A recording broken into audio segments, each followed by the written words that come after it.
And just a reminder, all of these Dharma talks are up on the website usually by Wednesday morning. So they're available to you to listen to again and again, or to refer somebody to try them out if if you think it might be helpful for someone. So, and what we'll do, I'll get the bell here and we'll prepare. Last few times that we've been doing the triple bell, we've been doing a little bit of cultivation, which I think is a helpful way to begin the meditation. So I invite you tonight, as we get started, to just close your eyes, kind of open up your heart to the feeling of being here and the feeling of being present. Open up your heart to the feeling of compassion that you have for other beings, other living beings, whether it's animals or birds or fish or insects or people, any living being, just the compassion you have for them, that they deserve to be well and they deserve to live a life that is free from suffering, free from the causes of suffering, and moving from there to contemplation of the fact that all living beings deserve loving kindness. Loving kindness. The interesting thing about these first two so far is that these are things within our power to offer at any time to ourselves and to others. So this is a real thing. It's not like a pipe dream or some goal that's so far out there that it's unattainable, but this is something real and possible. And then cultivating this feeling of appreciative joy. This feeling of appreciative joy that we have experiences that we know are joyful in our own lives. And we can look around and see moments of joy in other people's lives. And we really can experience those as our own joy. Not seeing a separation there, but just seeing joy as joy. Seeing love as love. Seeing compassion as compassion. And then finally, equanimity. Focusing on equanimity, which is really a state in which you're not trying to change anything. That the present moment has everything within it that is necessary for you to be peaceful, free, and happy.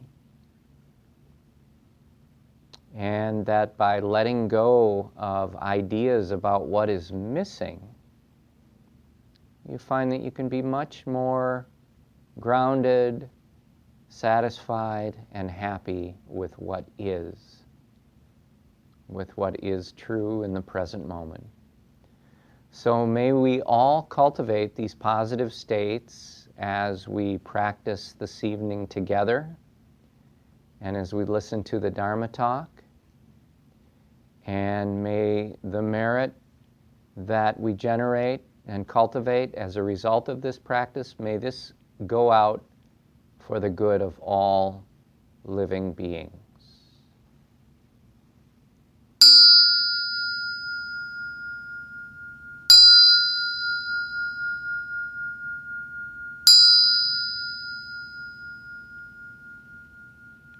Let there be peace. Let there be peace. Namaskar, everybody. Welcome, welcome, welcome. So let's prepare to meditate. So move around, get comfy, whether it's sitting or laying.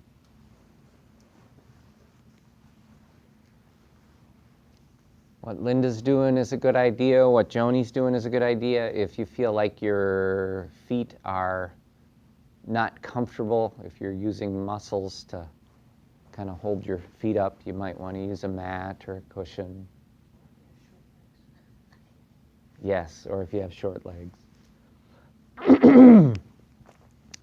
So whether it's sitting or laying down, you're finding some balance in the body, however it is you're positioned, just so there's no additional muscle tension on one side or the other. You're trying to support your body's weight evenly throughout from top to bottom. You can find a place where your hands can be comfortable. And whether it's just laying on your knees or at your sides, or perhaps laying in your lap in the jhana mudra, which I am doing right now. The jhana mudra is the mudra of meditation. It symbolizes meditation. Let your eyes close softly to simply eliminate visual distractions. Let the breath flow in and out naturally through the nose, if possible, if that's comfortable for you. If you need to breathe through your mouth, that's perfectly fine. But otherwise, if you can breathe through your nose, that's helpful for the breathing meditation part of the practice. So with all of these things taken care of to kind of help us move into a comfortable space, I'll sound the bell and begin to guide us through the practice.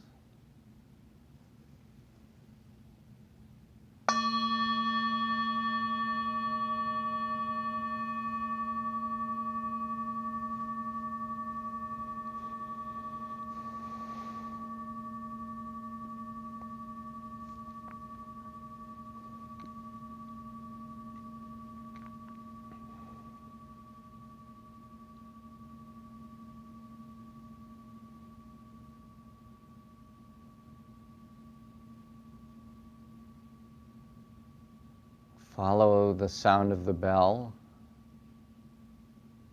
as it fades into silence. And let the silence be an invitation to turn your senses inward. Let go of the busy habit of the mind, which is to be projected outward and to be interacting with all of the things that are happening around us, thoughts and ideas, different things we're interested in. Instead, for a while, just bring the senses inward. Let go of all that outside stuff. Bring your senses inward and become aware of your sense of presence right here, in this place, in your own body. Just become aware of the feeling of being here, of being present. The feeling of occupying your body, and the natural peacefulness that comes about as you focus on that very simple thing. Just being here now, and making it okay to let go of outside concerns. It's perfectly fine to let go and just establish this awareness, this sense of presence in the body. So with that sense of presence established, let's bring our awareness together up to the top of the head, up to the area of the scalp. And once the awareness is up there, just open it up to the physical sensations in the scalp. And take your time with this first location. Sometimes you'll come to the scalp and maybe you notice a sensation right away, one or two. Sometimes it takes a while. So just be patient, continue to observe. Remember that there's no requirement here. There's nothing you need to feel, or nothing that shouldn't be felt. You're just opening up to whatever the experience is in the present moment. So whether that's sensation, whether it's very subtle sensation, sometimes no noticeable sensation, you're just aware. You're just aware. And within that awareness, there's no judgment of any kind. There's no right or wrong, no desirable or undesirable. It's just what you notice, the physical sensations of your body in the area of the scalp. And as you observe those sensations, you may become aware of sensations of tension somewhere in the scalp. Just feeling a little bit of muscular tension. If you notice that, release the tension. You can greet it with a smile and just offer it a safe passage out of the body. Allow the tension to go. Just release it. And after doing that, continue observing the sensations in the scalp, just staying put. You notice after releasing tension, there are continuing sensations. Just stay with them. And then from the scalp now, we will move the awareness downward into the forehead. And as you do that, see if you can really feel the movement of awareness. Sometimes there's a feeling of flow, maybe a feeling of warmth, but just a feeling as that awareness moves from the scalp down into the forehead. And as the awareness moves, it is illuminating these sensations in the body. And again, these sensations are just whatever you feel.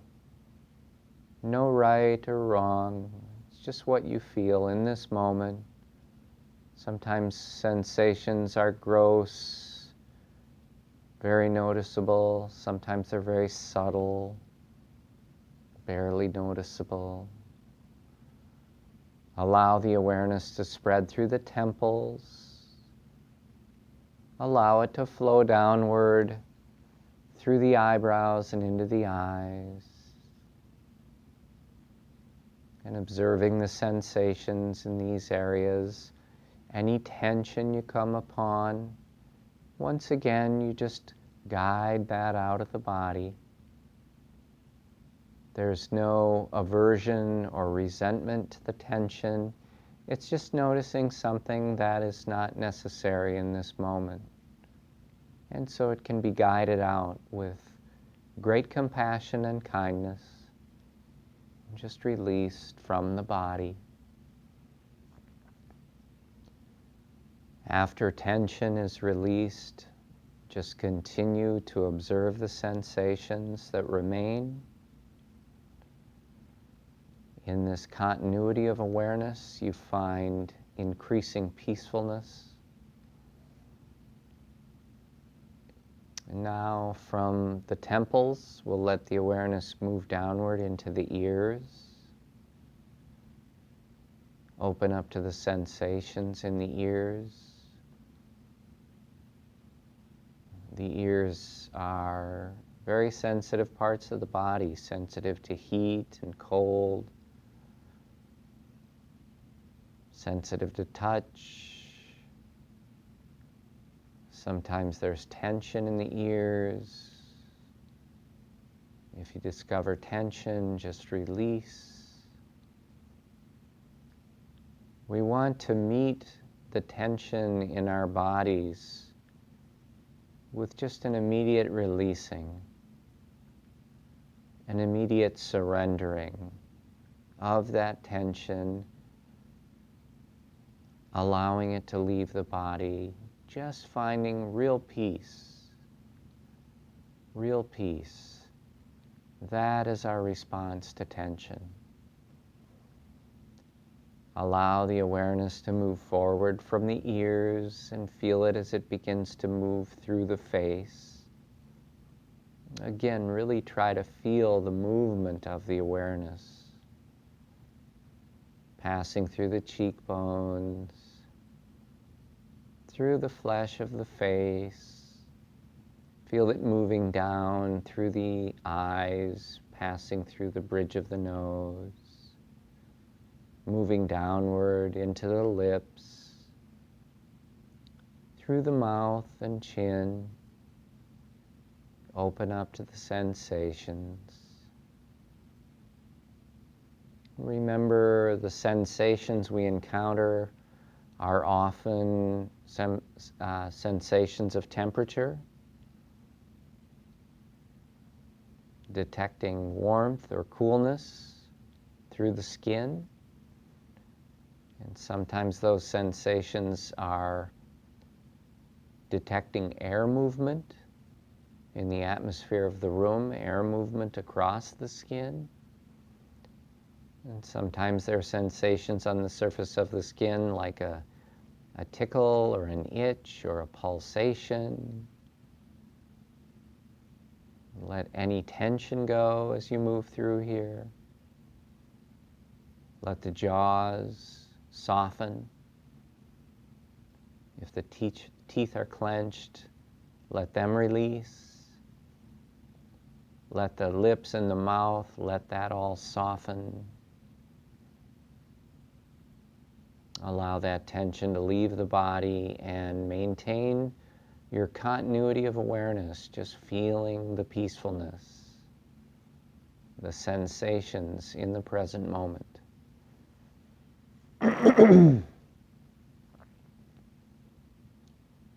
And then from the chin, you can begin to move the awareness downward into the neck. Feel the awareness moving down into the throat, the front part of the neck, and then the sides, the back of the neck. Being aware of the sensations, and just noticing and releasing the tension, automatically responding to tension with releasing.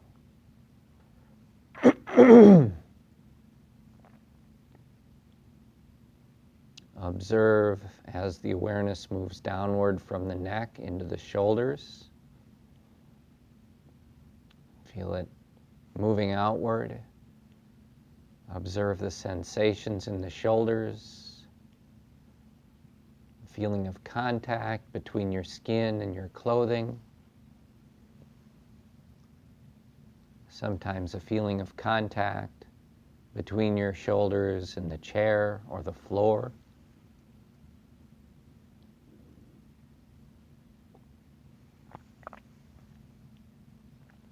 Notice any tension in the shoulders. If they're shrugged, let them drop. And then from the shoulders, we'll let the awareness move outward and down into the upper arms. And just bring the awareness there. And start in the front of the arms, the biceps, observing and releasing, continuing to observe and moving to the inside part of the upper arms.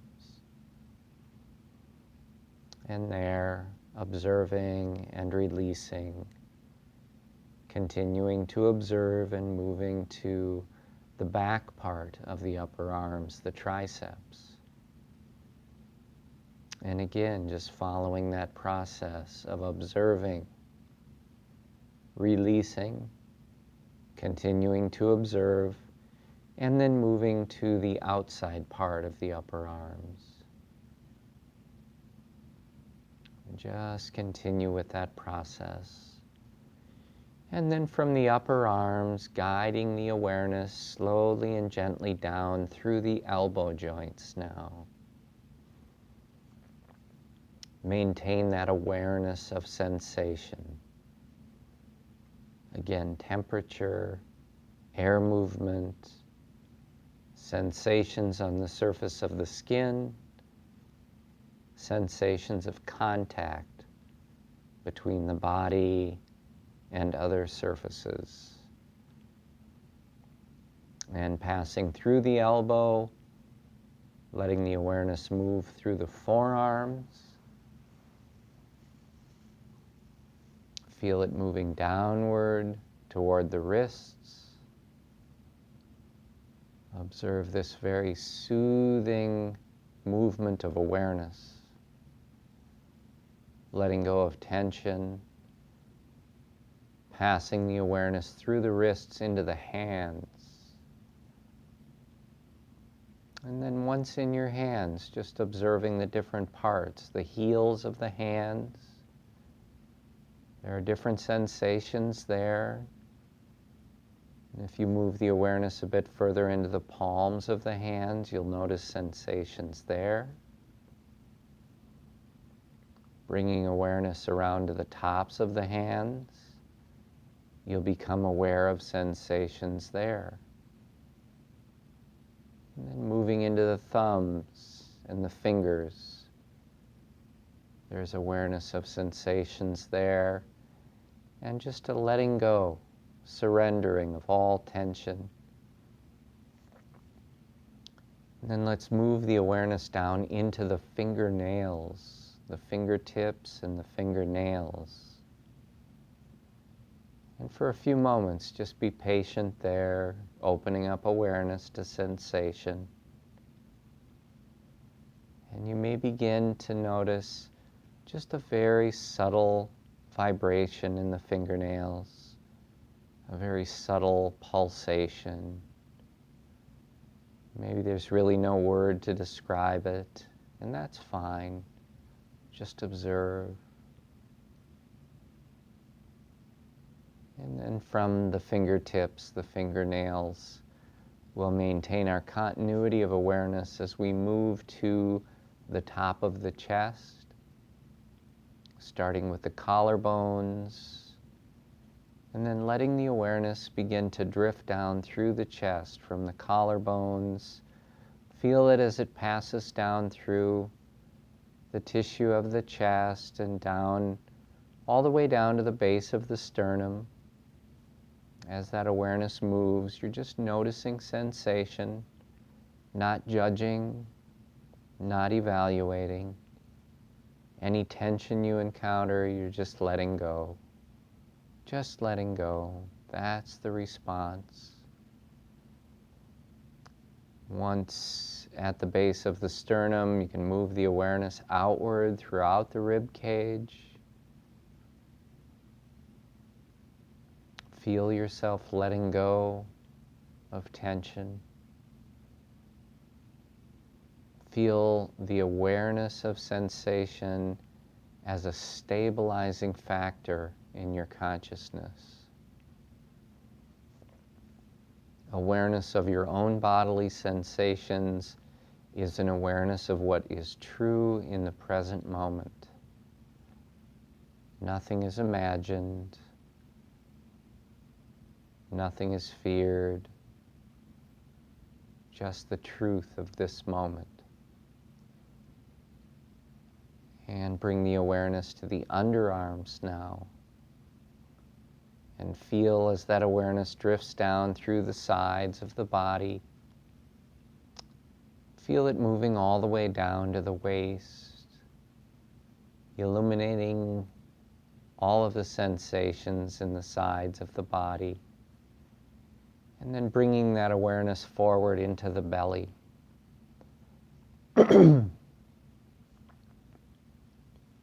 Just spend a few moments observing the belly, how it rises and falls with the breath, how there are sensations of expansion and contraction.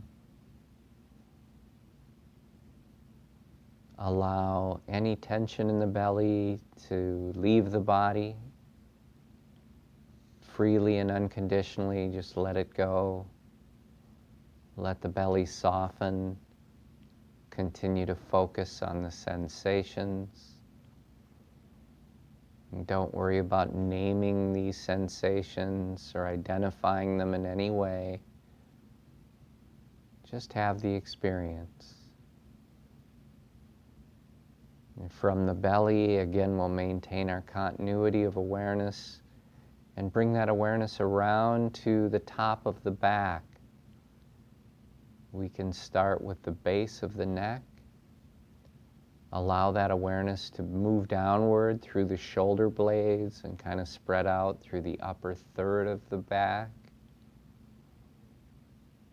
And just open up awareness to the sensations, whatever they are. If you encounter a sensation that is perhaps unpleasant or difficult, see if you can just allow extra space for that sensation to be exactly as it is, without reacting to it with any negativity, without reacting to it with any aversion. Just noticing this is a sensation of the body, much like all the other sensations of the body. It comes and goes. It arises and passes away.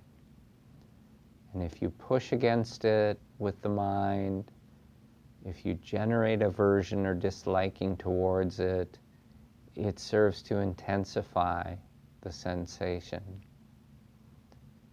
So see if you can just allow those sensations to be.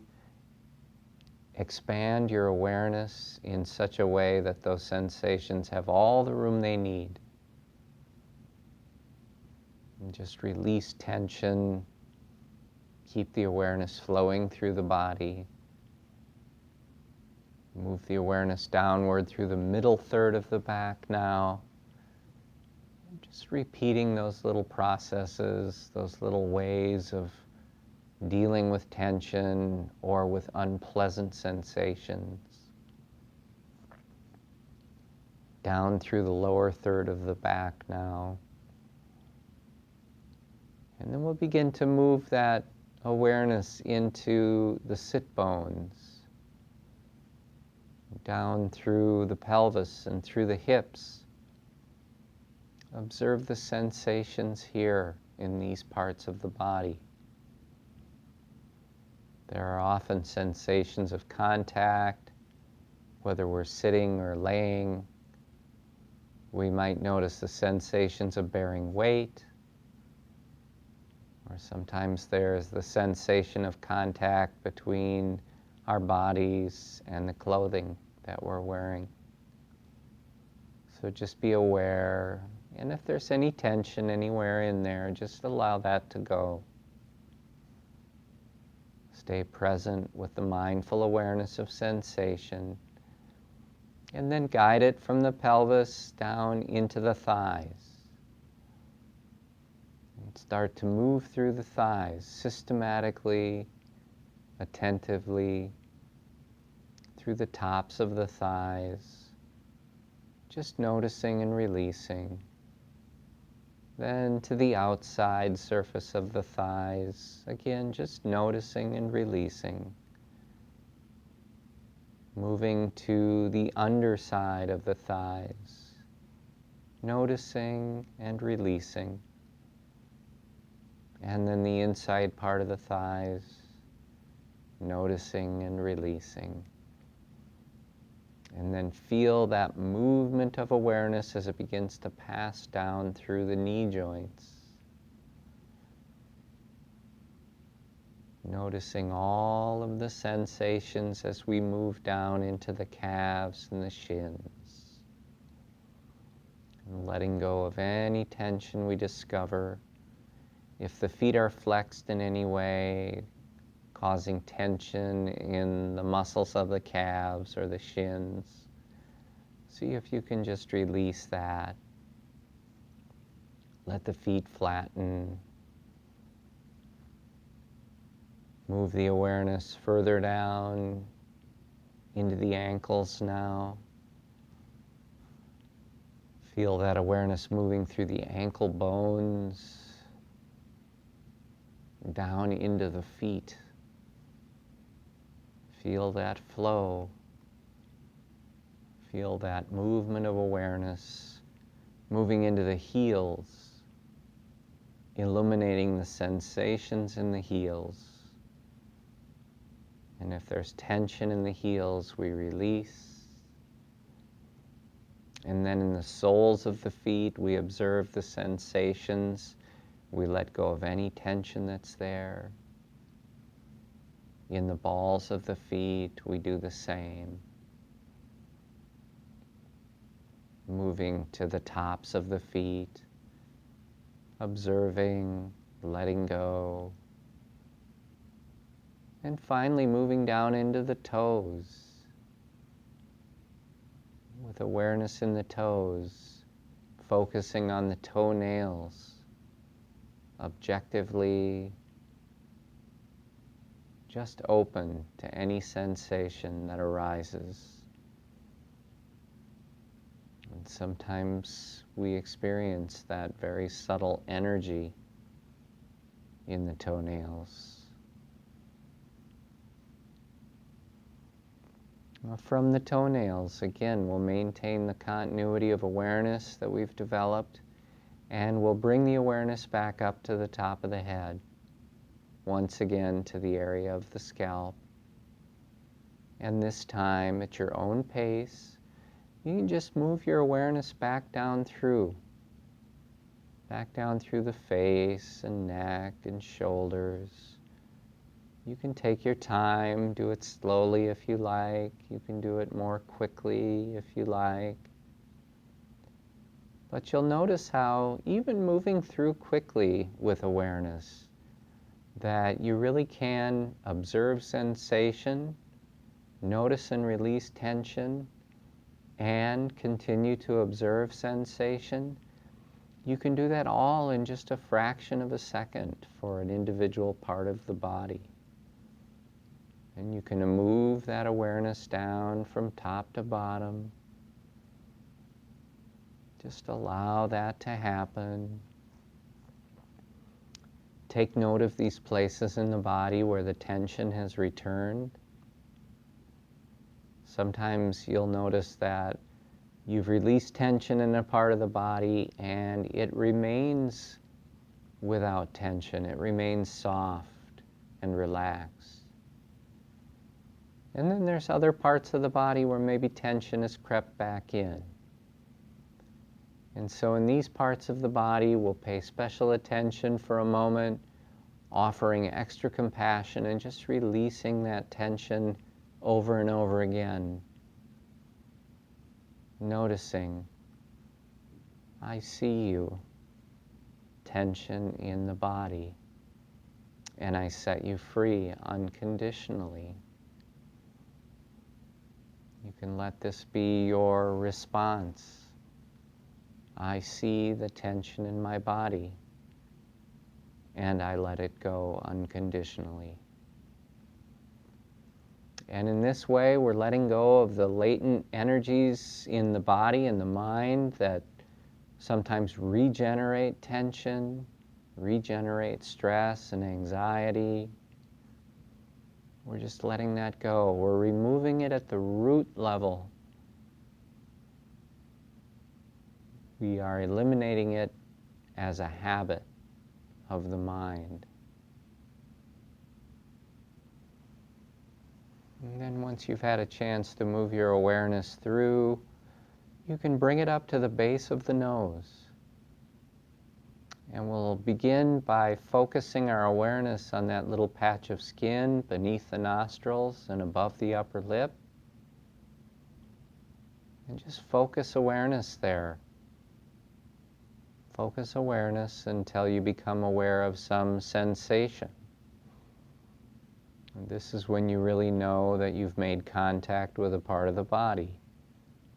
Awareness will eventually know sensation in each part of the body. Given enough time, given enough patience, And then from this little patch of skin, you can expand the awareness into the rings of the nostrils, the outer rings, and then the inner rings.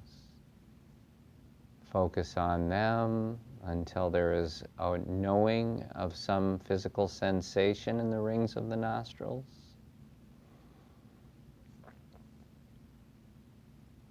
And then from here, we'll move the awareness a bit further into the nasal passages, focusing awareness on them until some sort of sensation becomes known by awareness. Stay focused on the movement of the breath anywhere in this triangular area of the nose. So when you're breathing in, you're simply aware that you're breathing in. And when you're breathing out, you're simply aware that you're breathing out. And if you happen to breathe in a long breath, you notice that you're breathing in a long breath. And if you happen to breathe in a short breath, you notice that you're breathing in a short breath. So you're just observing each breath as it arises from moment to moment and as it passes away. So try to stay with each breath for its full duration, not just noticing it and abandoning it, but staying with it for the full duration, following the full in-breath.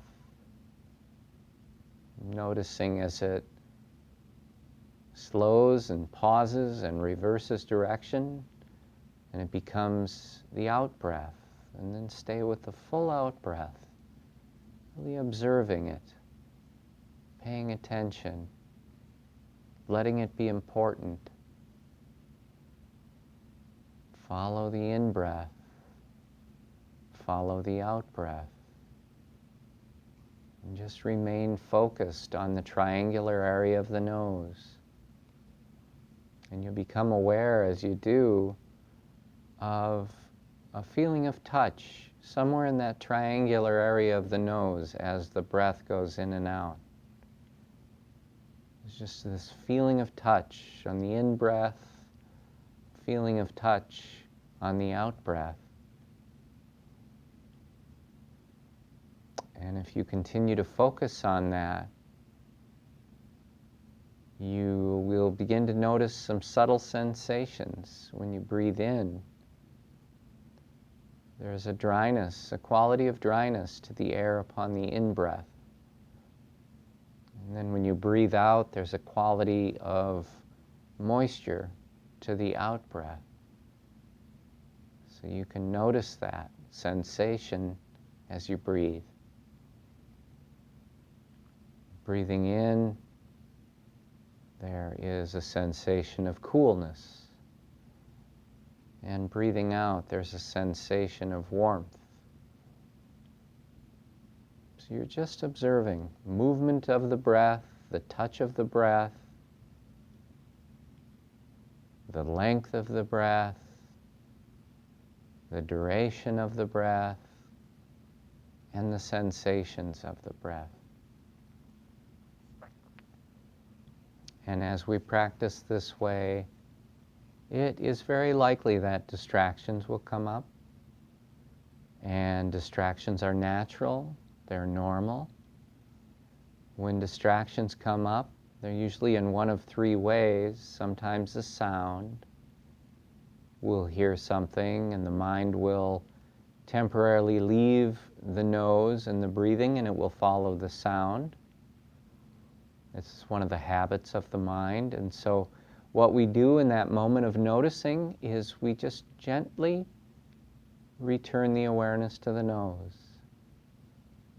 Just return and begin again. Focus on the breath, the movement and the touch and the sensations. You just let those sounds dissipate on their own. There's no need to react to them.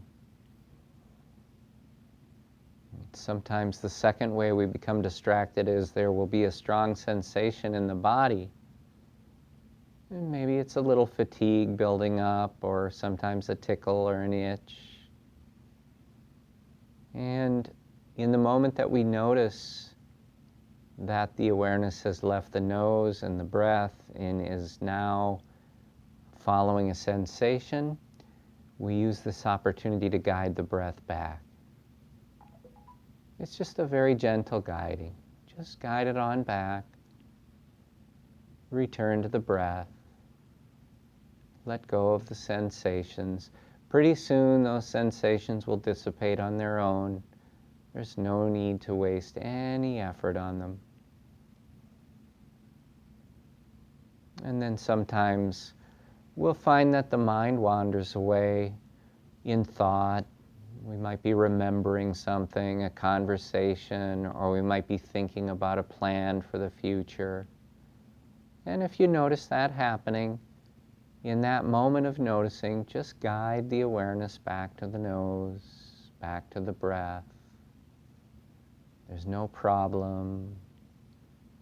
The fact that you notice is very helpful. Noticing is a wonderful part of the practice. This is the moment that you return awareness to the breath. And this is the moment that you strengthen this new habit of the mind, which is to remain focused and clear without latching on to distracting activities of the mind. And as often as you need to, you return to the breath.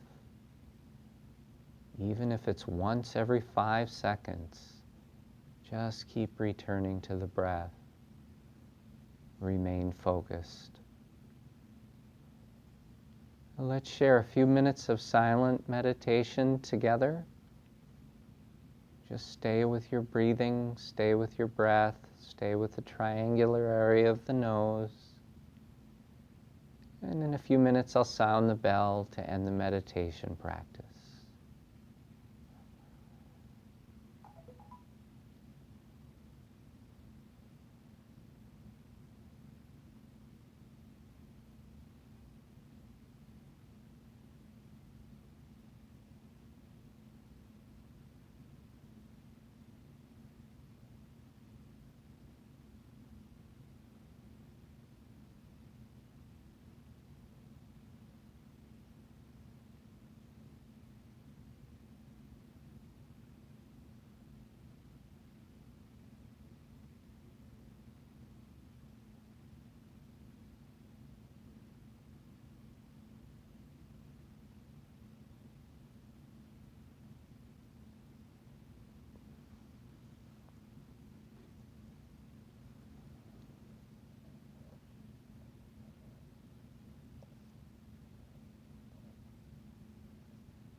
Take your time, slowly coming out of that meditation, returning to the room. And really being gentle with yourself. Gentle with yourself physically and mentally and spiritually. And just staying with the peacefulness.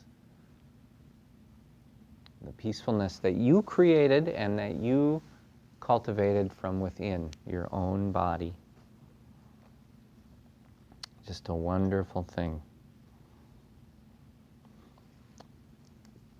Short little poem for you as we're kind of transitioning. This poem is by Helen M. Luke, and it's called Important. Important. We hurry through the so-called boring things in order to attend to that which we deem more important, interesting. Perhaps the final freedom will be a recognition that everything in every moment is essential and that nothing at all is important. That's a short one, so I'll read it one more time. Important. We hurry through the so-called boring things in order to attend to that which we deem more important, interesting. Perhaps the final freedom will be a recognition that everything in every moment is essential and that nothing at all is important. I like that one. That kind of captures the essence of mindfulness practice. It's just being aware of really that life is unfolding moment after moment after moment.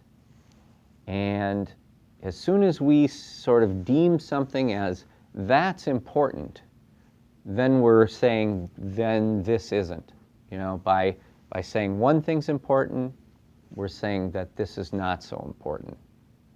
And so what mindfulness practice teaches us is that every moment is the most important moment there is. This moment is the most important because it's the only real moment we have, right? There's a pretty good likelihood that in a moment we'll still be here and we'll have that experience and we'll have them 5 minutes later. But if you think about it like that, so if you were focusing on what might be the experience in 1 moment from now or in 5 moments from now, I mean, that's just, there's nothing there. So really, this is what's real. And so this starts to become the place that's a refuge for us, because this is where the present moment is unfolding. So being here to a greater and greater degree, you know, really being present with it, this is where we start to find freedom. This is where freedom happens. I was watching a little talk that the Dalai Lama, he was in a group. I don't know if you'd call it a symposium. It was a talk. It was kind of a meeting of the minds. But the Dalai Lama was sitting with some physicists, and so they were kind of talking about physics in relation to Buddhist teachings and particularly to Tibetan Buddhist teachings. And I thought the talk was really interesting. There was a lot of cool stuff in there, and you could kind of, you know, connect dots and say, oh wow, that's kind of neat, and that's really kind of, that's cool there too. But out of all of that talk with the physicists and all the other stuff that was going on, the moment that I still remember from the talk in great detail was, it was kind of towards the beginning of the talk, and one of the physicists was giving a very scholarly introduction to the subject matter that they were going to talk about. So it sounded very, you know, very official, very academic. You know, he was kind of giving this opening speech, and everybody was focusing their full attention on him.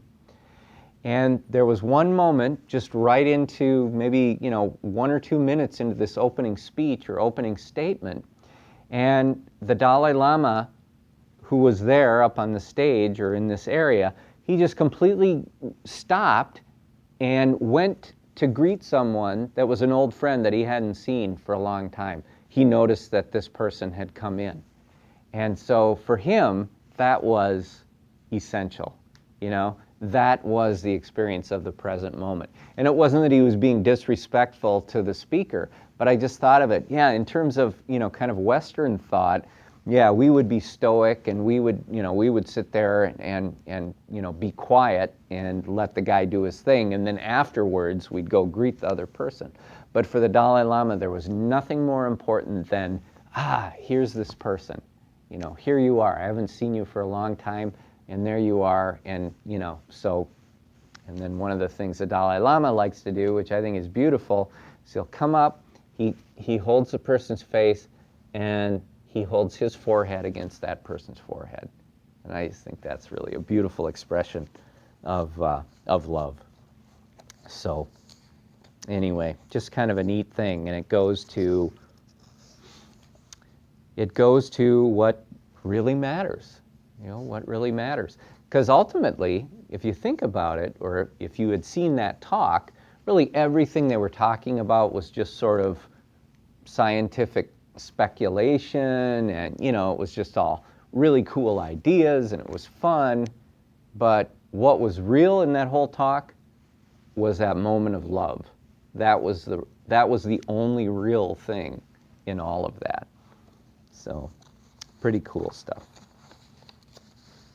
So from here we move on to, we're going to talk about samadhi, mental development, and we're into the second the second item within mental development, which is right mindfulness. And so this is the handout that we're working from, and I can't remember if we handed these out or if we didn't. So I don't know if anybody got this one. So the way you'd recognize it is by the mandala, or the... These are the ones we got. Okay, so you have that mental development, right mindfulness. I have it, but you need one? Norma needs one. Don wasn't here. So there's one for Don, one for Norma, and you've got yours, Joni. Okay. So yeah, this one we passed out last week, but we did not start talking about it. We finished up our conversation on right effort, and so now we'll get into this one. So again, we're still within the category of samadhi, which is the category of mental development, and we're moving into the second item within that, which is right mindfulness. Right mindfulness. And one of the things that the Buddha says about right mindfulness is that it is a direct path. When he talks about when we follow the teachings on mindfulness and we practice it, that it is a direct path to liberation from suffering. That there is a noticeable shift in consciousness when we begin to practice right mindfulness, and we can really feel it. And this is one that I can share with you and say, from my personal experience, I've grown to really be able to feel this. It's almost like a switch. There's just, wow, there is this feeling of right mindfulness. And so this is something we all have the ability to cultivate, and it's really quite intuitive. But it does require a little bit of training, a little bit of maybe coaxing the mind, creating a new habit. So I'll read from the handout on page 1, The Direct Path. Mindfulness correctly practiced is said to provide a direct path to liberating insight, or nibbana in Pali. And I think I've said this before, but nibbana is the Pali word, nirvana is the Sanskrit word. So you've probably seen both words. Nirvana is the Sanskrit word. And what that means, it means liberation from suffering as a result of wisdom, right? So it's not a liberation from suffering as a result of death or a liberation from suffering as a result of acquiring enough of the ingredients of happiness, but this is a liberation from suffering as a result of wisdom that we have cultivated through firsthand experience and through the teachings of the Dharma. So this is something that's accessible to each and every one of us. But really the end result, end result of this direct path is to see this is what's causing suffering, and when I do this, this is causing suffering to end. Direct path, direct path. So the reason it's a direct path, it gives us direct contact with the experience of suffering. Suffering's arising due to craving. So the experience of suffering is the first noble truth again. The arising is due to craving. That's the second noble truth. And suffering cessation when craving is relinquished. That's the third noble truth. And then the fourth noble truth is the Eightfold Path, which we're working through right now. So there is a text called the Satipatthana Sutta, and that lays out 4 bases for the establishment of right mindfulness. And we have visited this before, but it's so important that we'll talk about it a little bit here today in the context of right mindfulness. The Pali word for right is Samma, S-A-M-M-A, and it means right in the sense of the most skillful, or the most helpful, or the most transformational. So it's not a moralistic right, as in right or wrong. It's more of a, if you do it this way, you'll really see that it results in a mindfulness that will transform your experience of life. So it sets out these 4 bases for the establishment of mindfulness, and these are really quite simple. The first one is the body. We turn our awareness inward and we become aware of the physical body. Its posture, its movement if it's moving, the breath in the body. If we're walking, we're aware that we're walking. If we're doing something, dishes, folding the laundry, we're aware that we're doing that. If we're resting, we're aware that we're resting. So this isn't a real cumbersome, uptight awareness of what you're doing, but it's just more of a gentle, yeah, I know that I'm breathing. I know that I'm sitting. I know that I'm resting. I know that I'm walking. It's an awareness of these activities or things that are occurring within the physical body. And it's probably worth pointing out that this is as opposed to what is often the habit, which is to be focusing on the outside world, right? So every time we begin our meditation, one of the things we do is turn the senses inward, focus inward on what's happening here, rather than focusing on our conversation that we had with somebody else during the day. Even if that was an important conversation, we're letting go of that.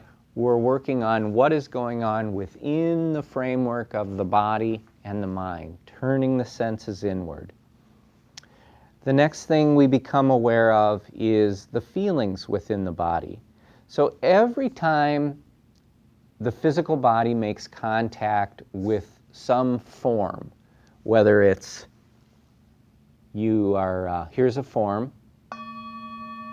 it's the sound of the bell.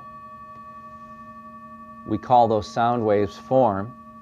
Those sound waves are traveling out, they're making contact with your ears, and within that contact, then there's a sensation of some sort.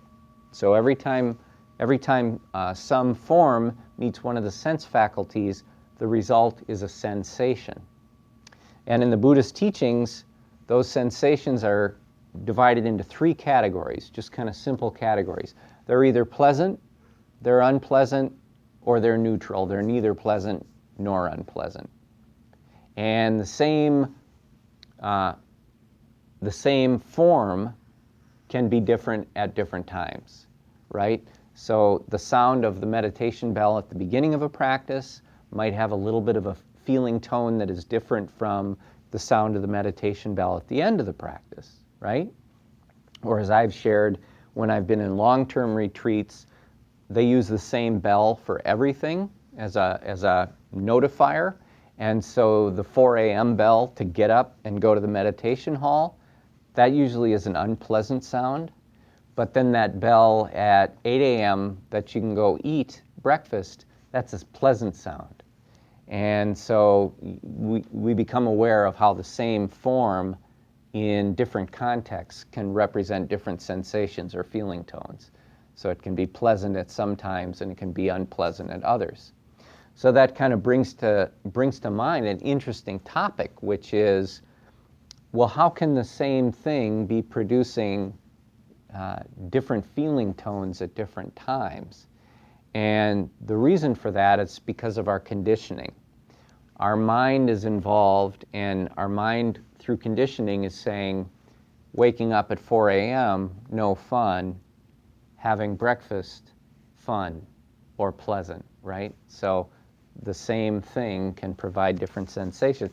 And in different contexts, you could have one culture where the bell might represent something pleasant. In another context, it might just be something completely, it just, not worth paying attention to at all. So anyway, that's the second thing. So there's the body. Everything the body experiences is producing a sensation, a feeling, pleasant, unpleasant, or neutral. That's that word Vedana for feeling. We talked about that a few weeks ago. The third thing we become aware of is, this is the third foundation of mindfulness, and that is the mind itself. We become aware of what our mind is doing. We bring a level of objectivity to it, and we start to observe what's the mind doing. Thoughts in general, but more specifically as they relate to things like craving, clinging, aversion, delusion, and ignorance. So we're sort of looking for the Dharma here as we observe our mind. So you might notice, oh, my mind is quite calm, quite quiet, quite relaxed. And when it's quite calm, quite quiet, and relaxed, I'm really not wanting anything. I feel pretty equanimous right now. So there's equanimity. That's kind of, what's going on within the mind. This leads us into number 4, which is called mind objects. Sometimes this is called mental formations, if you're a reader. But mind objects, and this is the objects generated by the mind in response to the first 3. Okay? So the body, the feelings within the body, pleasant, unpleasant, or neutral, and the mind, what's going on within the mind. These 3 are producing what we call mind objects. They are generated from those first 3. One of the words that applies to this is papancha, and that's that Pali word that means mental proliferation. So we have a feeling in the body. The feeling is pleasant. Maybe that leads us then to craving or desire, or lust, or maybe it leads us to aversion or disgust. It could be anything. But so what's coming out of that is these mind objects. It's kind of this product of the first 3. And it says that these mind objects, they're rooted in the presence of the 3 root defilements of greed, anger, and delusion. And one works instead to develop liberating insight into the 3 characteristics. So when we become aware that our mind objects are related to greed, anger, and delusion, instead we work to move towards an awareness of impermanence, an awareness of unsatisfactoriness, and an awareness of not self.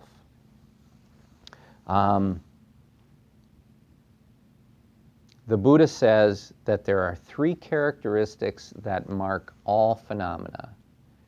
And they are those three things that I just mentioned. They are impermanence. The word for that is anicca. And we can observe in our own personal experience that everything that happens comes to an end at some point. So right now, if you're moving your body, you might move your hands. Well, that movement comes to an end. If you're moving your foot, that movement comes to an end. If you're having a thought, that thought eventually comes to an end. If you're having a physical sensation, that physical sensation comes to an end. On a deeper level, relationships with partners or family members or friends, those things come up, those things eventually come to an end. Or the way they are changes. So everything is impermanent. The body is impermanent, thoughts are impermanent, the world around us is impermanent. And so it's just important to keep that first characteristic in mind. The second characteristic is that conditioned things, the stuff that happens around us, it has this quality of unsatisfactoriness. And this doesn't mean it's not good or that it's bad, but if you just break it down to really what that word means, the stuff that's around us and available to us in our personal experience does not have the ability to permanently satisfy us. It's not going to satisfy us on a long-term, permanent basis. So everything has that characteristic of unsatisfactoriness. And that doesn't mean that things aren't fun or pleasant. I use ice cream or food. If I go have, like my favorite piece of cake and some ice cream with it, that's very pleasant, very pleasant. I enjoy it, I love it, I get a lot of pleasure out of it. But I also know that that's not a permanent, that's not going to make me happy permanently, right? It's going to make me happy for 20 minutes while I eat it, right? And then that happiness from the cake and ice cream fades away and it's replaced by something else. Or another one is relationships, especially relationships with partners or loved ones, where for a while maybe that relationship is very intense, it's very satisfying in many different ways, physically and emotionally perhaps, but over time, because that's impermanent, it is also of the nature to be unsatisfactory. That means it can't supply you with just this lasting, perfect satisfaction and happiness. The reason it's important to keep these things in mind is not to give you a pessimistic outlook, but to give you a realistic outlook that things are going to change. And so if you're sort of ready, if you're aware, oh yeah, this relationship is going to change. And so as it does, doesn't mean you're going to abandon it. It just means you're going to be ready to work with this changing relationship. That, all the little sweet nothings that your partner may say to you at one point in time, there might come a time where they don't say that so much, right? And we can miss that, but then there's other things that we might focus on within the relationship to keep that relationship strong and vital. So I hope this makes sense. It's kind of a fine line. It's not a pessimistic thing. It's just knowing, oh yeah, everything's changing all the time. It's impermanent. It's impermanent meaning it won't last forever, and it's changing. It means it's always different in this minute than it was the last minute, and then the last, and then this minute, and then this minute. The other thing, the other mark of existence, or the characteristic, is called not self. And what that means is that anything you experience is not part of you. It's not an attribute of your ongoing self as a person. Because if you think about the first two, everything you sort of latch onto is a matter of your personal identity. is impermanent and changing, and it is of the nature to not be able to truly, permanently satisfy you. And that's what this not self means, is that we apply these things to ourselves and we see, these things are not me.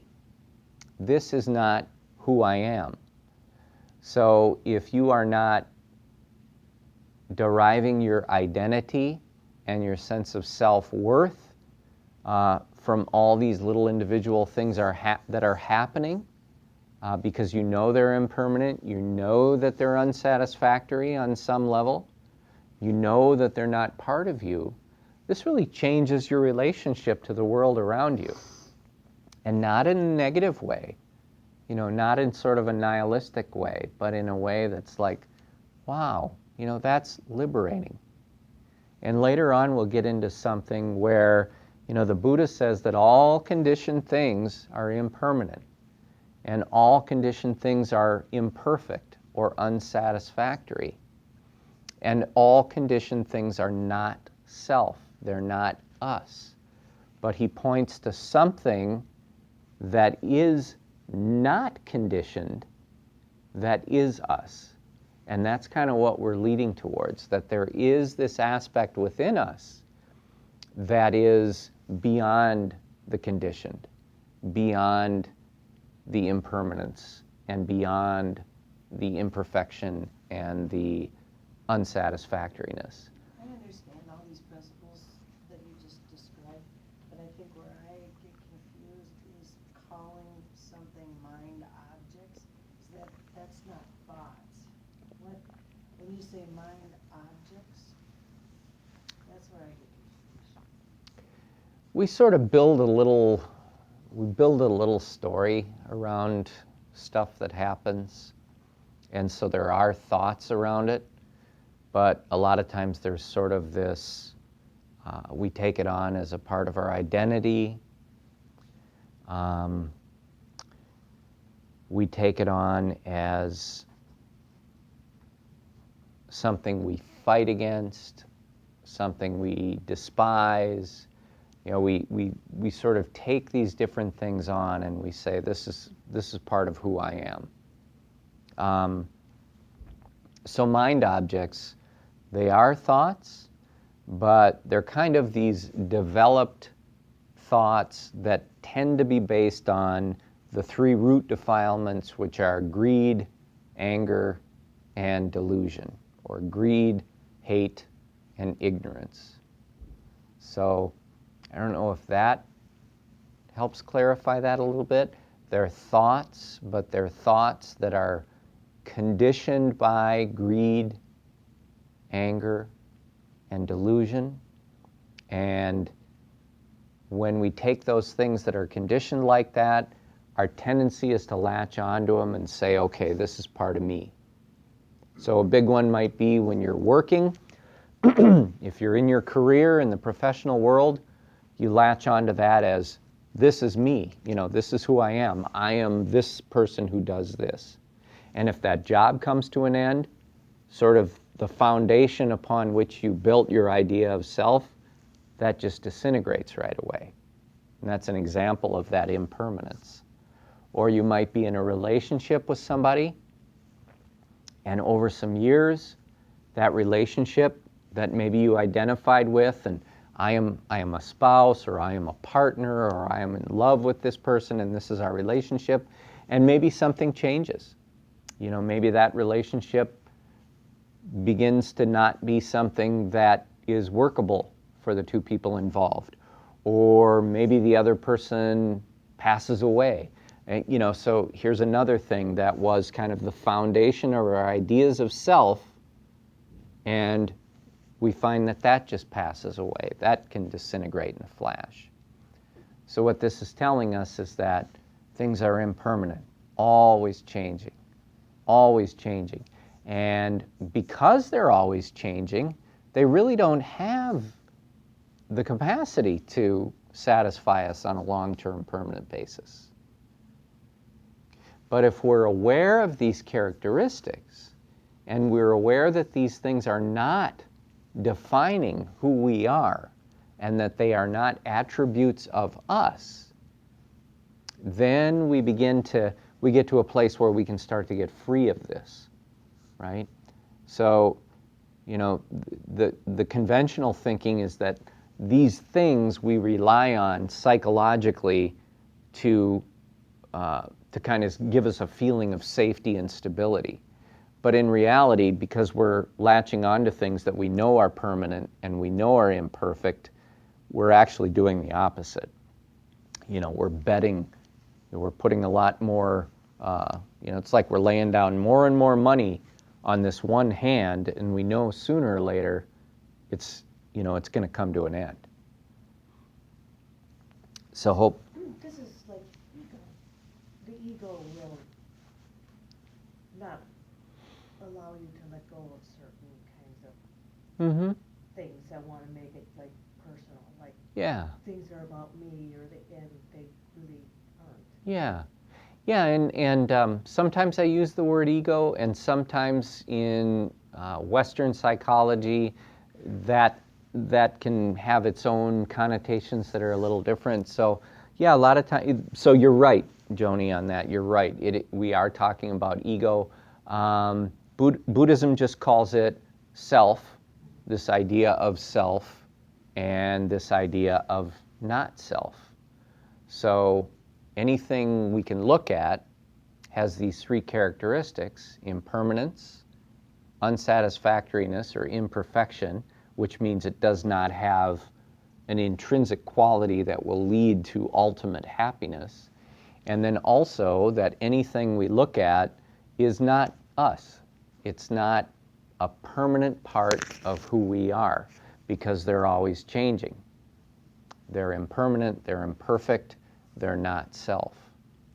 But again, there is an aspect of us, there is an attribute that is beyond all of this. And that's this nirvana, or this nibbana. That is unconditioned. So if we grasp this stuff, that enables us to move into this place where we can begin to experience the unconditioned. So if you can just imagine the few moments you've had during meditation practice where something comes up and you just let go of your ideas about it. It's just oh yeah, you're aware. It's like wisdom. There's my ideas about that old story again, and I just don't have any time for it. I let that go, And then there's kind of this freedom there. There's just the experience. Having interactions with other people, we're often bringing our preconceived notions, ideas about other people, whether it's friends or family or strangers or coworkers, it doesn't matter. But we always come to it with this, here's my ideas about this person. Well, those ideas cannot be ultimately true. They're conditioning. They're ideas that we have, but they're not the ultimate truth. And so then we get into these moments where we just let go of that stuff, and it's just like, well, let me just experience this person. What's my experience? It's just this. It's just this. And that's that sort of moment of transcendence. It's really beautiful. We understand that that's unconditioned. That's just me and this person. It's just this experience of being together. So this is, this is a little bit complicated in discussing it, but then it's one of those kinds of things where if you sort of let go of the words, you realize there's a part of you that really understands this. You kind of get it, And hopefully that makes sense. So we have. We have been kind of, I think I can speak for everybody here, being raised probably Christian. And so it's kind of the opposite. Yeah. But, so it takes, and I'm not saying there's wrong things with that, but it's a shift in thinking. Yeah.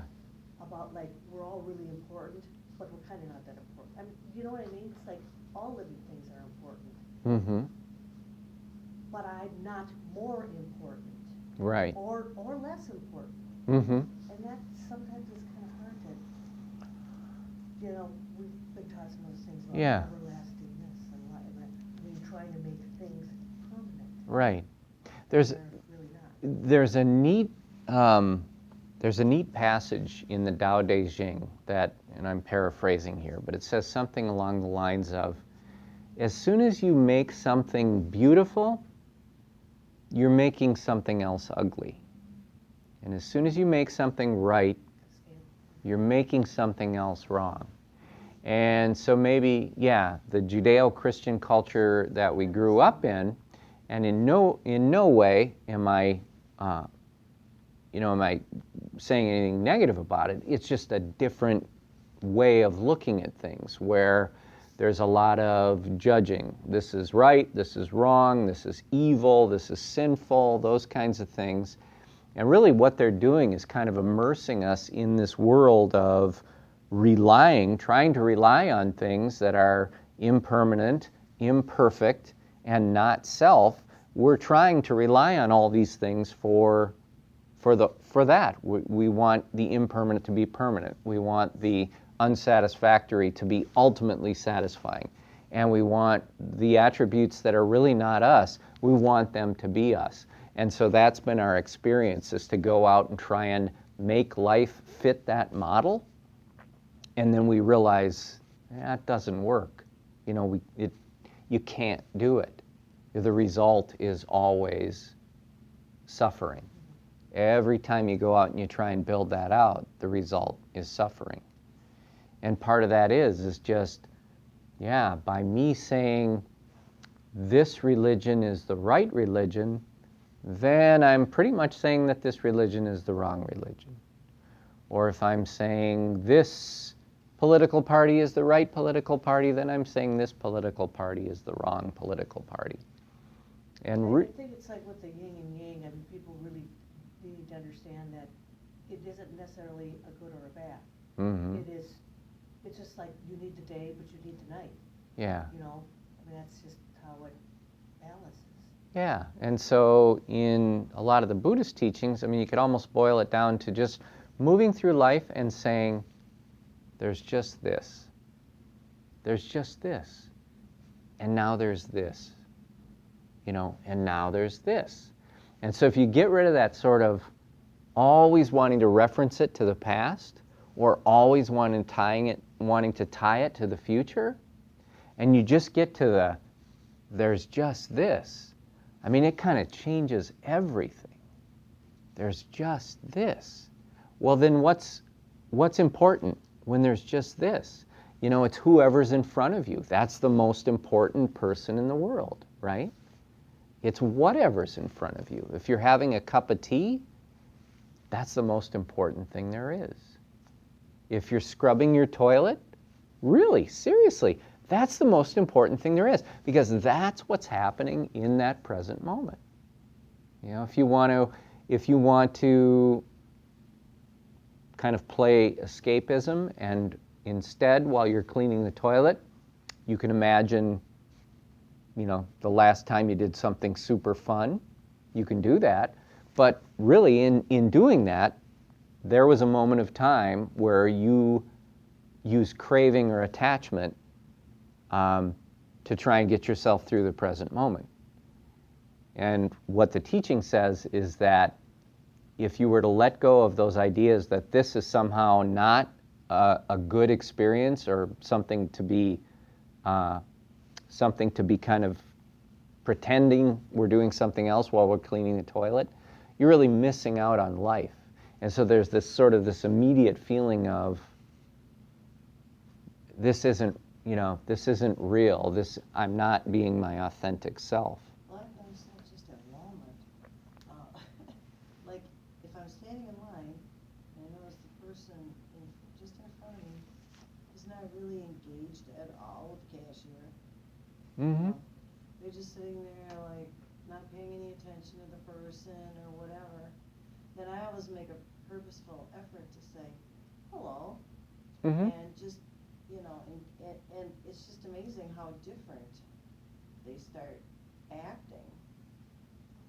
because the person in front of them just was like stone-faced, and then you walk up to them and you try and engage them, and they just light up. Yeah. And then they'll say, have a nice day, and I'll say, have a nice day too, and I understand what you're saying about this minute right here. It's just as important as what you're gonna do after you get out of Walmart. Yeah. Well, this is more important in that Yeah. this is life Mhm. unfolding, right now. So this is, there is nothing more important than this. And again, odds are we're all going to live for a long time, hopefully. We'll all have healthy lives and many beautiful experiences in the future. And so we even try and live our lives in a way that is conducive to those things happening, those good things happening. But really, what we know is I have this. I don't know for sure how things are going to work out in the future. Well, if you knew you only had a month, if you knew somehow, or figured out somehow that you only had a month to live, every second would all of a sudden take on this, like, really important. Exactly. And we're at the end of our time, so I'm going to end it here. But just in relation to that, I got into this a little bit on the last page, and there's a phrase I put in near the bottom. There is nothing after this.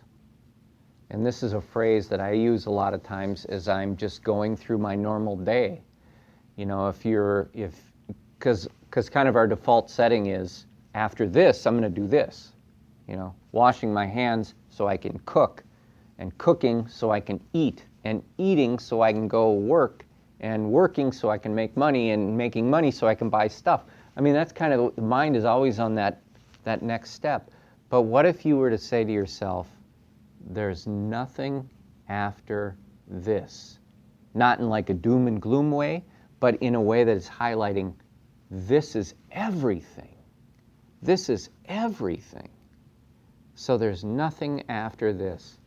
Bringing all of your awareness and attention to the present moment and to what you're doing in the body, the sensations or feelings, the mind objects, being aware.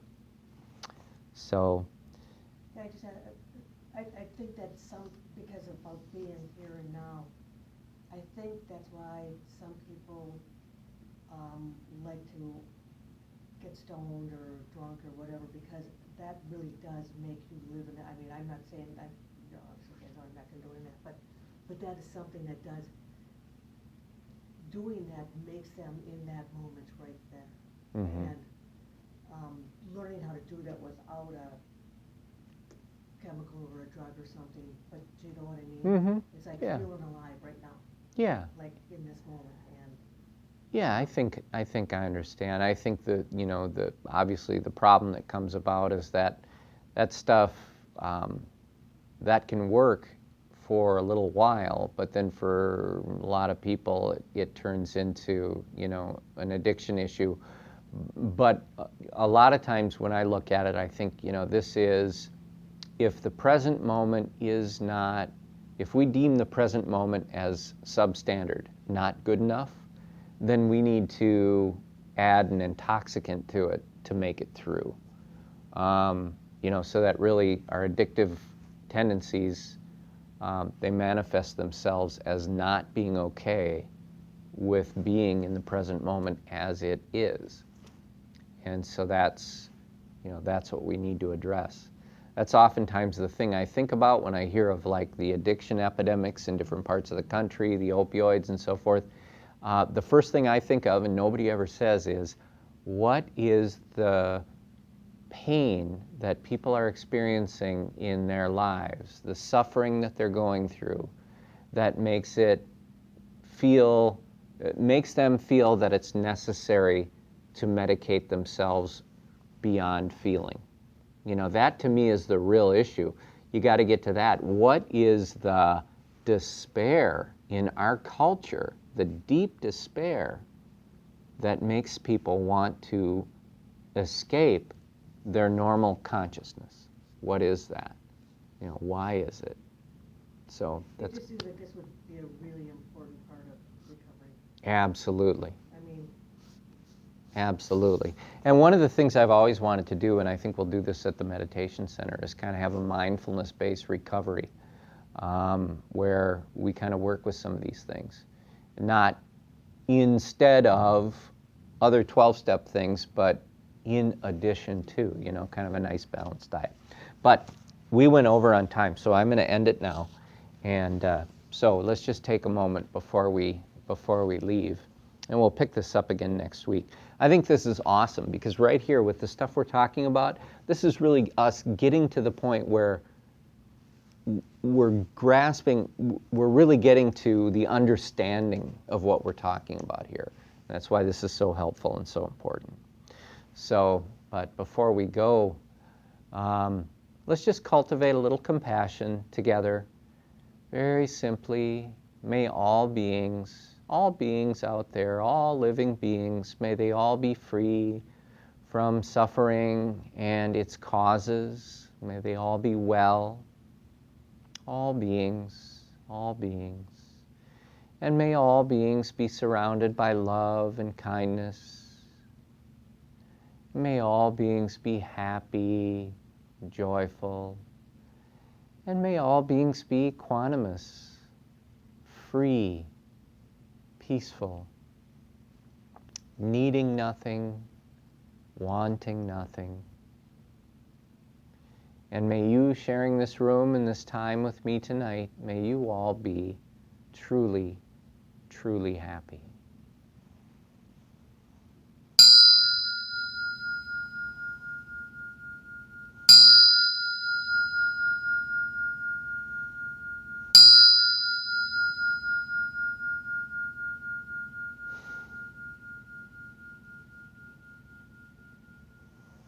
Namaskar, everybody. Thank you. Thank you. Have a wonderful week. I got a few more days of painting over at the center, and then I'll be switching to probably putting in floors. So if anybody feels like rolling for a couple hours, you can always shoot me a text and just make sure I'm there. We've had a few people coming over, and it's been helpful and fun, but making progress. It's starting to really look like it's going to happen.